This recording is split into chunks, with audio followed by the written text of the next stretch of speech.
ನಿಮ್ಮ ವಾಹಿನಿ, ಇದ್ದಿದ್ದು ಇದ್ದ ಹಾಗೆ. ನಾಗಮಂಗಲ ತಾಲೂಕು ಸೌಹಾರ್ದ ಕೋಆಪರೇಟಿವ್ ಸೊಸೈಟಿ ನೂತನವಾಗಿ ಪ್ರಾರಂಭವಾಗಿದ್ದು, ಇದರ ನೂತನ ಕಚೇರಿಯ ಉದ್ಘಾಟನಾ ಸಮಾರಂಭವನ್ನು 26/8/2026 ಬುಧವಾರ ಹಮ್ಮಿಕೊಂಡಿದ್ದು, ಈ ಕಾರ್ಯಕ್ರಮವನ್ನು ಯಶಸ್ವಿಗೊಳಿಸಬೇಕೆಂದು ಸಂಘದ ನಿರ್ದೇಶಕರು, ಪದಾಧಿಕಾರಿಗಳು ಮತ್ತು ಅಧ್ಯಕ್ಷರು ಕೋರಿಕೊಂಡಿದ್ದಾರೆ. ನೂತನ ಕಚೇರಿ ಉದ್ಘಾಟನಾ ಸಮಾರಂಭವು ಸಹಕಾರದಿಂದ ಸಮೃದ್ಧಿಯೆಡೆಗೆ, ವಿಶ್ವಾಸದೊಂದಿಗೆ ಸೇವೆಯೆಡೆಗೆ ಎಂಬ ವೇದವಾಕ್ಯದೊಂದಿಗೆ ನಿಮ್ಮ ಸೇವೆಗೆ ಮುಡಿಪಾಗಿದ್ದು, ನಾಗಮಂಗಲ ಪಟ್ಟಣದ ಉಪ್ಪಾರಹಳ್ಳಿ ಗೇಟ್ ಎಂಆರ್ಪಿ ಕಲ್ಯಾಣ ಮಂಟಪದ ಪಕ್ಕ ಪ್ರಾರಂಭವಾಗುತ್ತಿದೆ. ಈ ಕಾರ್ಯಕ್ರಮಕ್ಕೆ ಎಲ್ಲರಿಗೂ ಆಡಳಿತ ಮಂಡಳಿ ಸ್ವಾಗತ ಕೋರಿ ಕಾರ್ಯಕ್ರಮಕ್ಕೆ ಬಂದು ಕಾರ್ಯಕ್ರಮದ ಯಶಸ್ವಿಗೆ ಸಹಕರಿಸಬೇಕೆಂದು ಮನವಿ ಮಾಡಿಕೊಂಡಿದ್ದಾರೆ.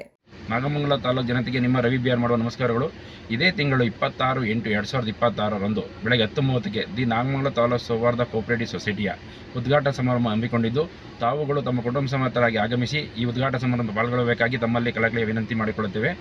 ಸ್ಥಳ ನಾಗಮಂಗಲ ಉಪ್ಪಾರಹಳ್ಳಿ ಗೇಟ್ ಎಂಆರ್ಪಿ ಚೌಟ್ರಿ ಪಕ್ಕ. ದಯವಿಟ್ಟು ತಾವುಗಳೆಲ್ಲ ಬಂದು ಈ ಶುಭ ಸಮಾರಂಭದಲ್ಲಿ ಭಾಗವಹಿಸಿ ನಮಗೆ ಹಾರೈಸಬೇಕಾಗಿ ತಮ್ಮಲ್ಲಿ ವಿನಂತಿಸಿಕೊಳ್ಳುತ್ತೇನೆ. ಸುದ್ದಿ 3 ವಾಹಿನಿಯ ಹೆಚ್ಚಿನ ಮಾಹಿತಿಗಾಗಿ ಸಬ್ಸ್ಕ್ರೈಬ್ ಆಗಿ ಹಾಗೂ ಬೆಲ್ ಬಟನ್ ಒತ್ತಿ.